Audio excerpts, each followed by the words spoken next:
3 weekends, 6 opponents, a total of 12 games separate both the men's and women's basketball teams from the NSIC tournament. I'm Carla Metz and welcome to Augustana All Access.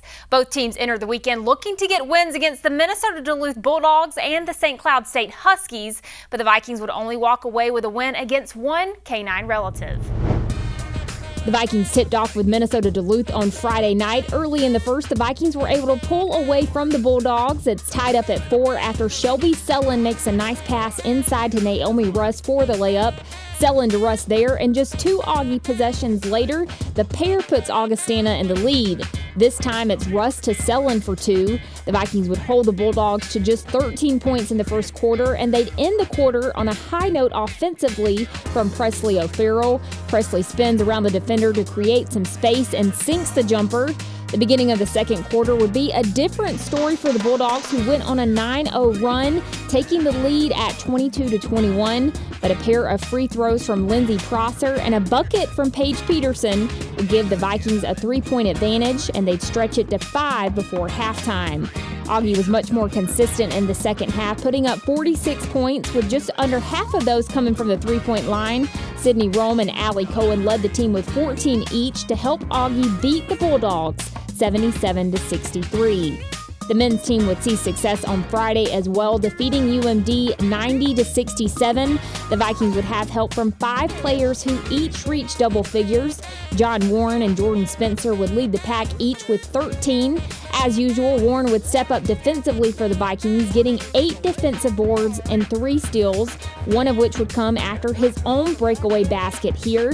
Augustana would go 55% from the field against the Bulldogs and shoot 39% from behind the arc. The bread and butter, however, in this game was the Vikings' ability to get inside the paint and win the battle of the boards 42-27. Saturday was a day for the Huskies, starting off with the women's team. The Vikings take a 7-point lead just 3 minutes in, and we hear from Russ and Selland again in back-to-back possessions. First, Selland finds Russ with a quick pass down low. Then after a Husky turnover, it's Selland who gets the pass from Logan O'Farrell for her first points of the game. Huskies on the attack after that, going on a 17-5 run to close out the quarter, and that momentum would starve the Vikings in the second. Augie was only able to put up 9 points the rest of the half, going 6 of 31 from the field and 0 of 14 from the 3. Despite being down by 16 at the half and as much as 20 in the third quarter, the Vikings would make it interesting for the Huskies in the final minute of the game. Augie is able to put up 11 points in 58 seconds, and they'd come close, but time would favor the Huskies as CSU would get their 7th conference win after dropping 4 in a row, 74-70. Shelby Selland would lead the team with 14 points and 11 rebounds, and Logan O'Farrell would secure a double-double as well with 10 points and 10 rebounds.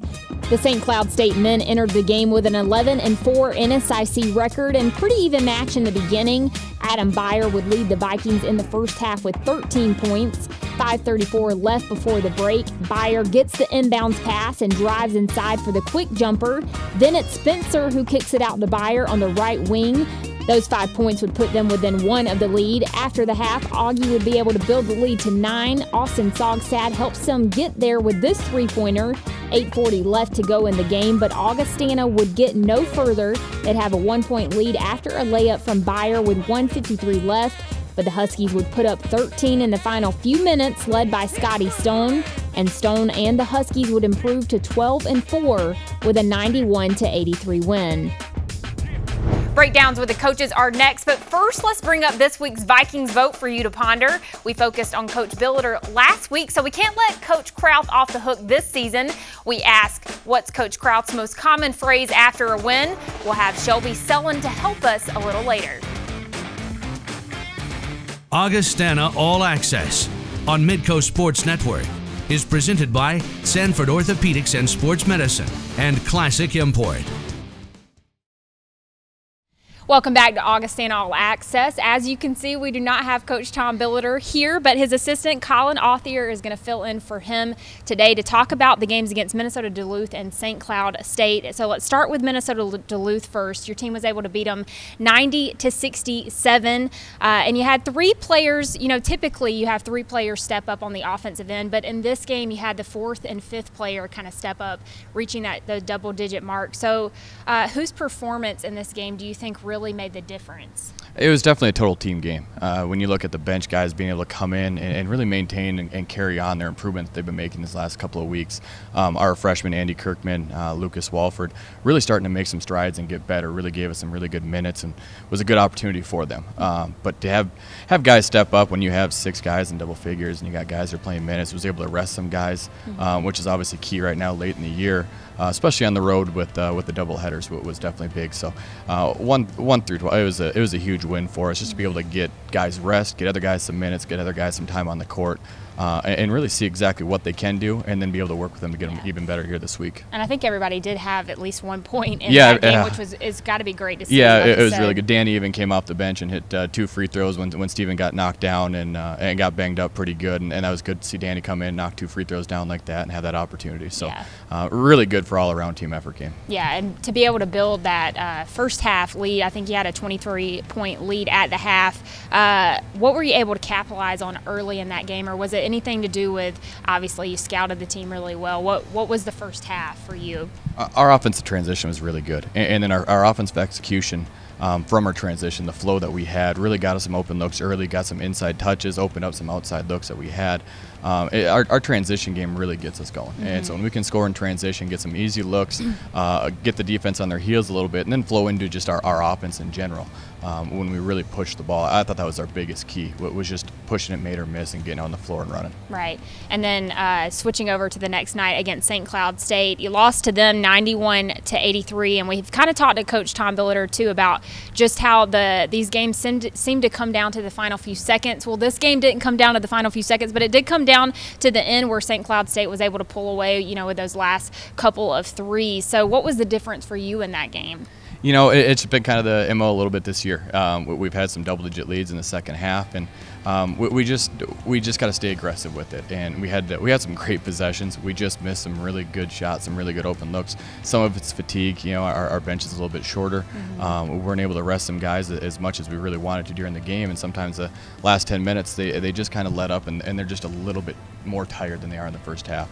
Was definitely a huge factor. But you know, our offense transition again in the first half, and even the start of the second half, really extended that lead, got up to 11 points, and then fatigue just hit in, and we just your legs are a little bit tired, the shots are just a little bit short, you're missing some around the rim that we normally do make, and that definitely hurt us. Right, and we definitely like to talk about the offensive end, but the defensive end, Scotty Stone for St. Cloud State typically averages about 19 points a game, so you knew going into it he was going to be a tough player, but he had 28 points against you. So what made him a tough player to defend? He takes and makes really tough shots, and they're contested shots, and they are shots that you know, you'll have a hand in their face, and it really doesn't matter. I mean, if he has an inch, he makes really, really hard shots, and we did a great job. I mean, Scotty Stone and Gage Davis take 50% of their team shots, and we did a really good job, good portion of the game. The last 5 minutes, Scotty Stone really got hot, and it was just a senior that really did not want to lose that game. He knows that we'd kind of beaten him the last couple of years, and really stepped up and hit 2 really big, hard,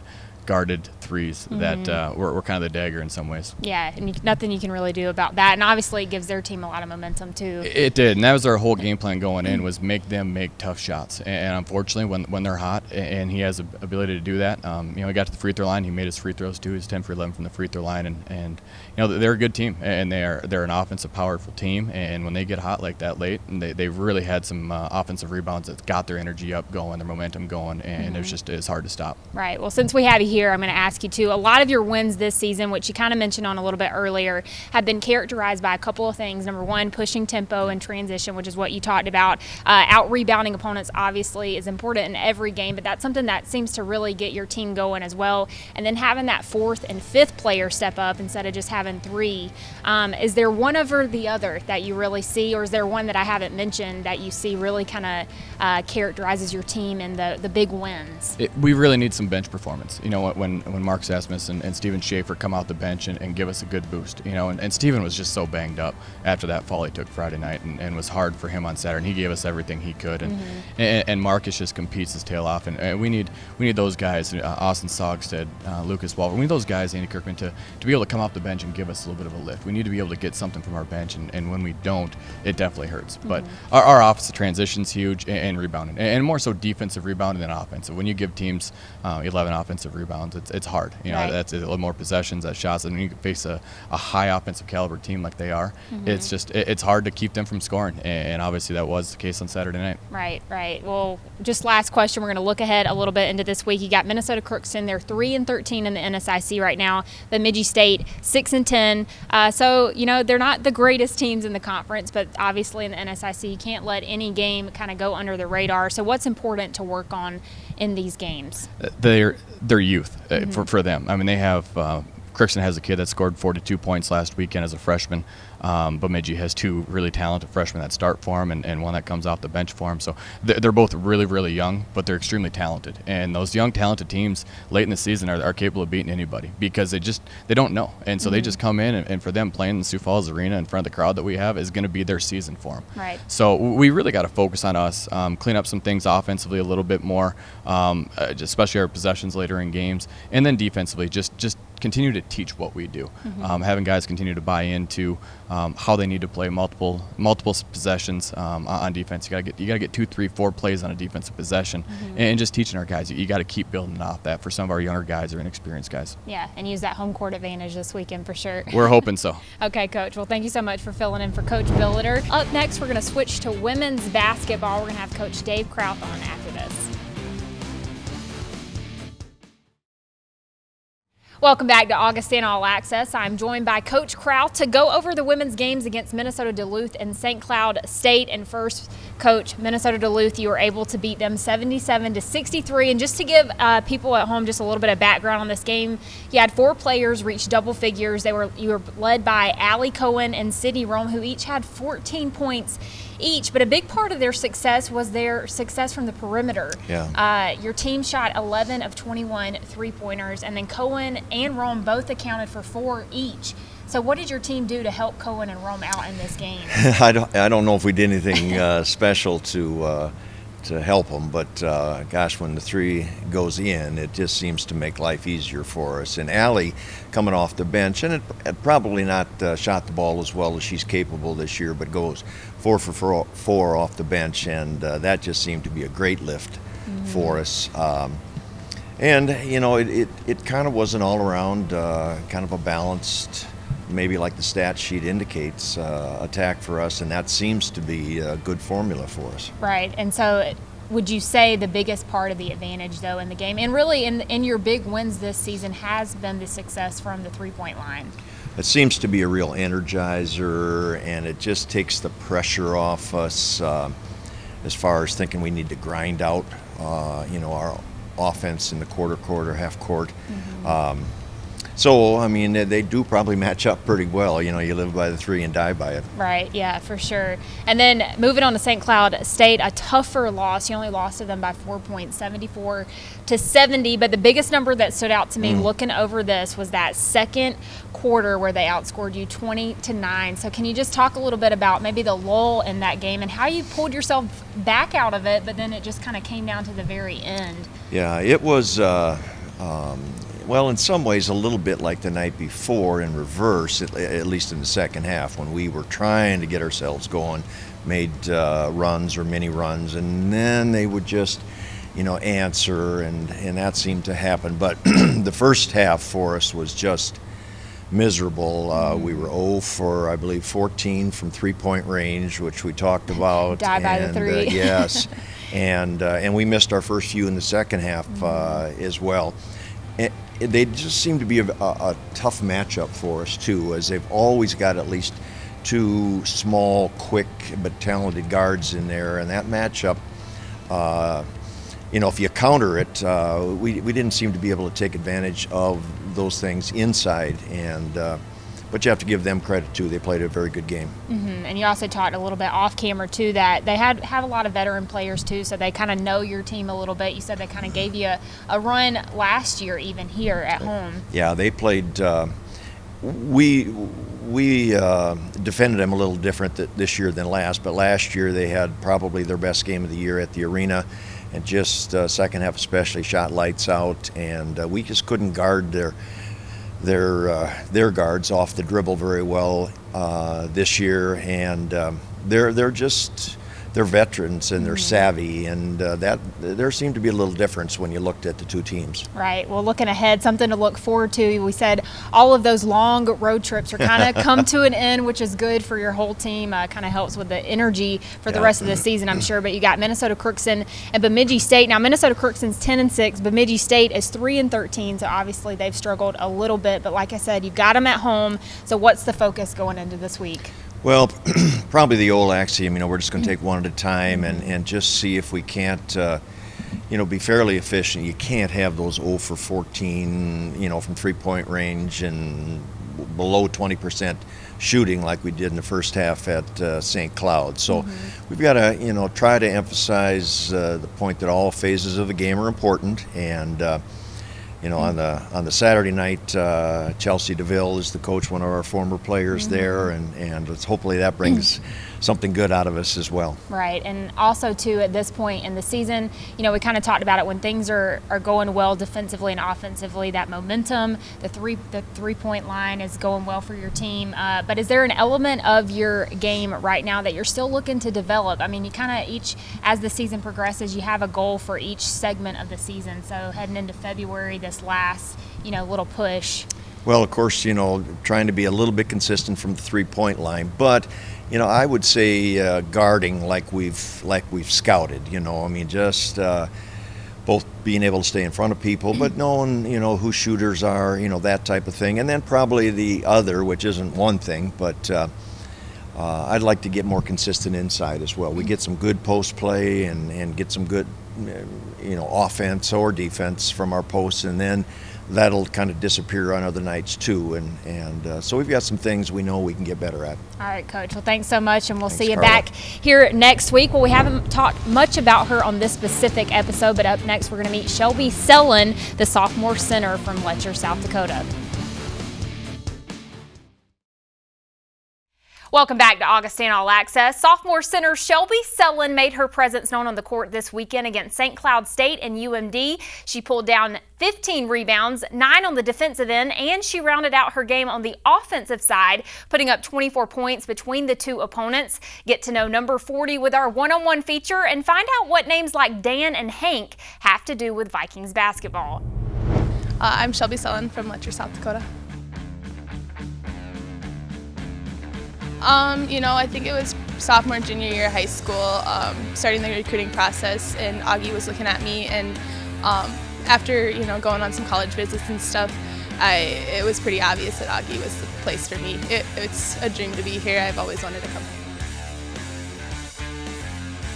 I actually grew up on a farm outside of LETCHER, and LETCHER, there's a little bit of pavement maybe, but I mean it's pretty much gravel roads, but it's a close-knit community. Everybody's looking out for everybody else, and it's pretty special coming from a place like that to Augie, because you see the same thing, everybody's got your back and everybody's rooting for you, and it's just fun growing up in a place where everybody cares about you.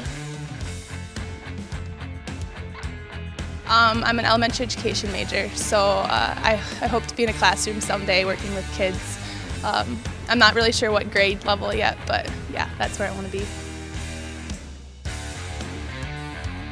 Growing up, I always had access to a basketball and a basketball hoop. Basketball's been a huge part of my family ever since I can remember. So growing up, we would go out to my barn with my sister and my cousin, and we would just play horse or one-on-one, and somewhere along the lines I fell in love with the game and haven't looked back. It's an unbelievable opportunity. The support you get from the fans. We have an unbelievable coaching staff, and the girls that I get to play with, they're like no other team. It's just fun to play with people that you really care about, and they really care about you.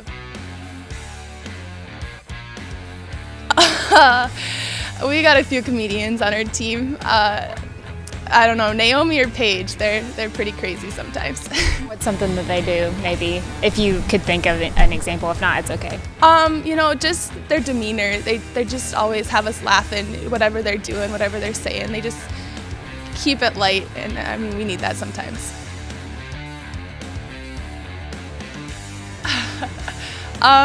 We're a pretty close-knit group, so we're all kind of making fun of each other a lot, but we've got a weird nickname thing going where we all have like these man names, so that's kind of odd, but we have fun with that. What are some names? You don't have to reference who they're for, but what are some names?